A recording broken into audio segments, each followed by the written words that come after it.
বন্ধু, জায়গাটা সুন্দরী, কিন্তু আমার না কেমন জানি লাগতেছে। চলো নদীতে একটু ঘুরে দেখি। আরে বেটা কিছু না, অন্য দিক থেকে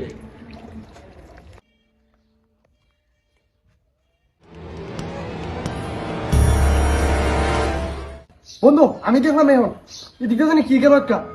তুই দেখছস না? না না আরে আরে, আমি তো দেখলাম, আমি দেখলাম তো। ভাই কই বেটা কই, এখানে তো কিছুই নেই। আরে এবার আমি নিজের চোখে দেখলাম না।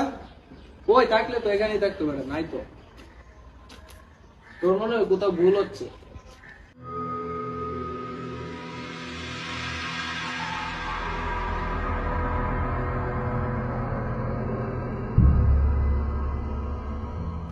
আমার তো মনের ভুল না, আমি তো এদিকে দেখলাম। কোন দিক দিয়ে গেল?